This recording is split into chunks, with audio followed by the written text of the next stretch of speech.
তো এই হলো আমাদের তুলসী দেবী ধাম। তো এটা হলো তুলসী দেবী। হ্যাঁ, আর ওই যে ওই গাড়িটা দেখতে পাচ্ছ, ওই গাড়িটা আমি ছোটোবেলায় পেয়েছিলাম। আমি দুটো গাড়ি ওরকম পেয়েছি, ওর থেকে ছোটোবেলায় আরেকটা গাড়ি পেয়েছিলাম, সেই গাড়িটা নেই এখন। আর এই গাড়িটা নতুনে পেয়েছিলাম, কিন্তু আমি এটা ইউজ করিনি, কারণ আমি তো এখন চলতে ফিরতে পারি। Good morning everyone, welcome back to my new blog. কেমন আছো সবাই? আশা করি ভালো আছো, সুস্থ আছো। তো চলে আসলাম নতুন একটা ব্লগ ভিডিও নিয়ে। তো এখন বাজে সকাল 9টা, আর আমি ঘুম থেকে উঠেছি। উঠেই মায়ের রান্না হয়ে গেছে। পুঁই মটুলি দিয়ে, বেগুন দিয়ে, মাছ দিয়ে তরকারি করেছিল, আর কালকের বাঁধাকপির তরকারি ছিল, সেটা গরম করেছে। আর তারপর ছোটো কাকু দিয়েছে মাছের তেল, তো সেটাও মা নিয়ে আসলো। তো এটা এখন ভাজবো। আর বাইরে এতটা বক্স বাজছে, সেই কারণে আমি তোমাদের সামনে কথাই বলতে পারছি না, সেই কারণে আমি ভয়েস ওভার দিচ্ছি পরে। তো এখন আমি এই মাছের তেলটা ভাজবো। মা ধুয়ে এনে দিল, আর সেই তেল ছিল, হাতের মধ্যেও তেল ভরছিল। তো অনেক দিন পরে এই মাছের তেল খাচ্ছি, কারণ আগে খাওয়া হতো বেশি, এখন খাওয়াই হয় না সেরকম। মাছের তেল পাওয়াই যায় না এখন, সবাই খেতে ভীষণ ভালোবাসে মাছের তেলটা। তো চলো মাছের তেলটা আমি ভেজে নিই, আর গ্যাসেই ভাজবো। উনানে মা সকালবেলা রান্না করেছে, সেই কারণে আর উনানটা মানে নিভে গেছে। এখন উনান ধরাতে গেলে অনেক ঝামেলা, সেই কারণে ভাবলাম চলো গ্যাসেই এটুকু তেল ভাজাই যাবে, কিছু হবে না। Everyone, welcome back to my new blog. কেমন আছো সবাই? আশা করি ভালো আছো, সুস্থ আছো। তো আজকে হলো 5 তারিখ, আর আজকে রবিবার। এখন থেকে না, সরি, ব্লগটা আমি সকালেই শুরু করেছি, তো তোমাদের সামনে আসিনি। তো সকালবেলা ঠাকুর আছে সামনে। তো সকালবেলা ঘুম থেকে উঠেই মানে দেখছি মা রান্না বান্না করে ফেলেছে। আমি একটু দেরি করে ঘুম থেকে উঠি, শীতের দিন তো মা আমাকে সকাল সকাল ডাকে না, আমি দেরি করে উঠি, 8টা 7:30 এরকম। তো ঘুম থেকে উঠে রান্না হয়ে গেছে, তো স্নান করে নিয়েছি। সকাল সকাল স্নান করে ভাত খেয়ে নিয়েছি, চাটা কিছু খাইনি। তারপর বসে বসে ভিডিও এডিট করলাম, এডিট করে পোস্ট করলাম, পাবলিক করে দিলাম। তারপর মা আবার ছোটো কাকু দিয়েছে মাছের তেল, সেগুলো ভাজলাম, ভেজে মা মেয়ে বসে বসে খেলাম মুড়ি দিয়ে। তো সকালে ভাত খেয়েছি, আর এখন বাজে দুপুর কটা, হ্যাঁ 2:41 বাজে। তো এখন বসে বসে আমি কি খাবো? বেল।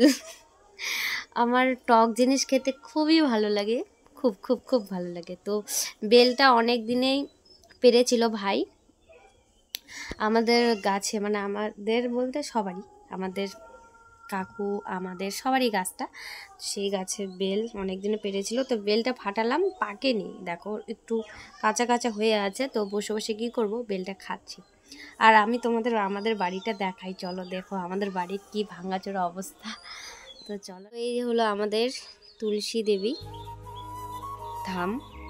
তো এটা হলো তুলসী দেবী। হ্যাঁ, আর ওই যে ওই গাড়িটা দেখতে পাচ্ছ, ওই গাড়িটা আমি ছোটোবেলায় পেয়েছিলাম। আমি দুটো গাড়ি ওরকম পেয়েছি, ওর থেকে ছোটোবেলায় আরেকটা গাড়ি পেয়েছিলাম, সেই গাড়িটা নেই এখন। আর এই গাড়িটা নতুনে পেয়েছিলাম, কিন্তু আমি এটা ইউজ করিনি, কারণ আমি তো এখন চলতে ফিরতে পারি। আর এ হলো আমাদের ধানের গোলা, মানে একটু ধান আছে। আর এই কাঠগুলো, কারণ বাইরে আমি ঘর করছি, এই কাঠগুলো রাখা হয়েছে ঘরটা বানানোর জন্য। আর এই হলো আমাদের ভাঙাচোরা বাড়ি, এই দেখো এদিক বাথরুম। আর এই সাইডটা বারান্দা ছিল, এই বারান্দার চালটা ভেঙে গেছে, ভেঙে গিয়ে এরকম অবস্থা হয়ে আছে, এই যে দেখে নাও। তো এই খড়িগুলো কি করব, এই কাঠগুলো এগুলো পুড়ে ফেলছি আমরা, মানে এগুলা দিয়ে রান্না বান্না করছি। তো দেখো এই হলো আমাদের বাড়ি ঘরের অবস্থা।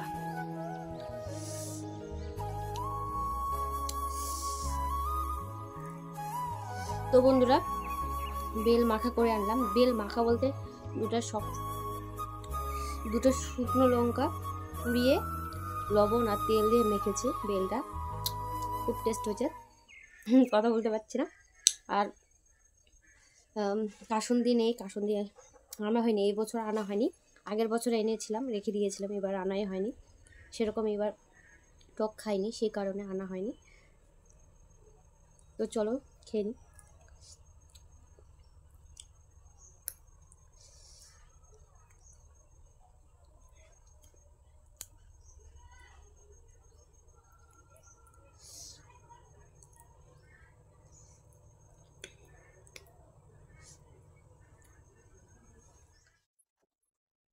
এখন তো বিকেল হয়ে গেছে, 3টা সাড়ে 3টা বেজে যাচ্ছে প্রায়। তো ঘরে ঢুকলাম, ঘরে ঢুকে দেখছি বিছানা আমি সকালবেলা তুলিনি। তো এখন আমি বিছানাটা ভালো করে ভাঁজ করে দেবো, ঝেড়ে দেবো, আর কম্বলটাও ভাঁজ করে রেখে দেবো, আর ঘর বারান্দাগুলোও ঝাড় দিয়ে দেবো, উঠোনটাও ঝাড় দিয়ে দেবো। আর আজকে মা নেই, বিকেলবেলা মা গেছে জমি দেখতে, আমাদের জমিতে সর্ষে ফেলানো হয়েছে, সর্ষেগুলো দেখতে গেছে। আর সর্ষেগুলো ছাগলও খায় বিকেলবেলা, সেই কারণে একটু দেখতে গেলে ছাগল তাড়ানো হয়ে যায় দেখতে পেলে। তো কোনো মতো করে কম্বলটা ভাঁজ করে রেখে দিলাম, কারণ রাত্রেবেলাতে আবার ঘুমাবো, এই কারণে কোনো মতো করে রেখে দিলাম। তো আমার ভাঁজ করা হয়ে গেছে। তো এখন বিছানাটা আমি ঝাঁটা দিয়ে ভালো করে ঝেড়ে দিচ্ছি। আর এই বেড কভারটা অনেক দিনকার পুরনো, তাই রঙটা একটু জ্বলে গেছে। তো এখন আমি ঘরটা ঝাড় দিয়ে দিচ্ছি। আর আমি জামা কাপড়গুলো ভাঁজ করতে চেয়েছিলাম, সেদিন বলেছি, কিন্তু এখনও ভাঁজ করা হয়নি। জানি না কবে ভাঁজ করব, যেদিন মন হবে সেদিন ভাঁজ করব। আমার যখন কাজ করার মন হয় তখন আমি পুরো ডিপ ক্লিন করি কাজ করে, আর যখন আমার ইচ্ছে হয় না তো আমি করি না, এরকম আমার মানে মন হয়, কেন জানি না আমার সাথে এরকম হয়। তো এখন আমি উঠোনটা ঝাড় দিয়ে দিচ্ছি। আর আমাদের উঠোনটা কিন্তু বড়, বাড়িটাও বড় ছিল, তো এখন ভেঙে চুরে এরকম হয়ে গেছে। জানি না বাড়িটা কবে ঠিক করতে পারবো, যদি ঠাকুরের যদি আশীর্বাদ থাকে আমার মাথার উপর, তো অবশ্যই আমি বাড়িটা আবার ঠিক করতে পারবো।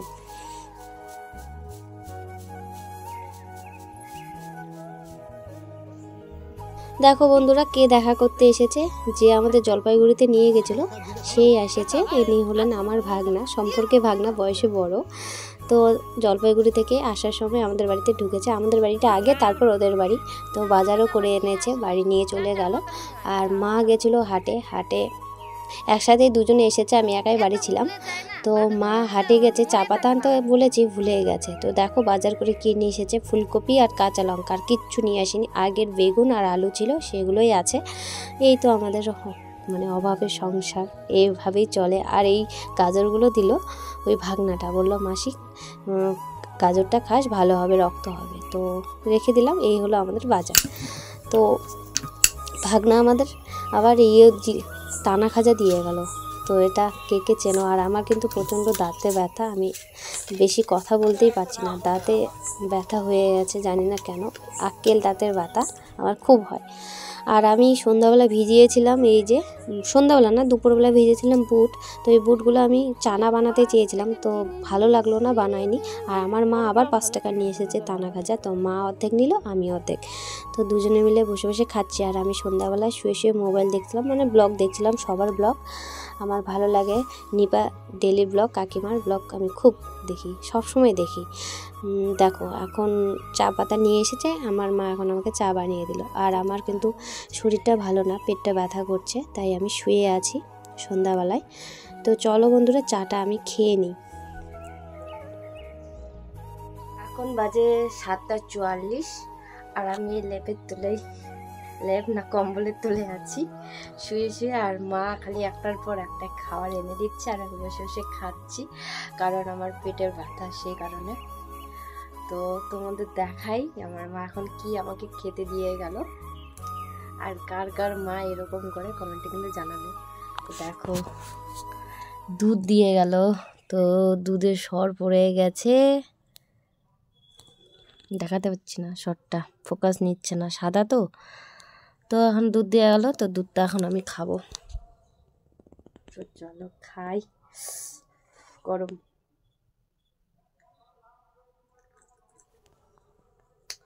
একটু আগে যে আমি ক্যামেরাটা ধরলাম, মানে ক্যামেরা ধরাটা এতটাই ভুল হয়ে গেছে, অর্ধেক নাক থেকে মাথা কেটে গেছে। তো আবার ক্যামেরা অন করলাম, আবার আয়নাতে দেখছি আমি দেখা যাচ্ছে কিনা। একচুয়ালি এরকম করে ক্যামেরা ধরা আমার অভ্যেস নেই, তো নতুন করে ধরা শিখছি, ব্লগিং শুরু করেছি, তো ক্যামেরা ধরা তো শিখতেই হবে।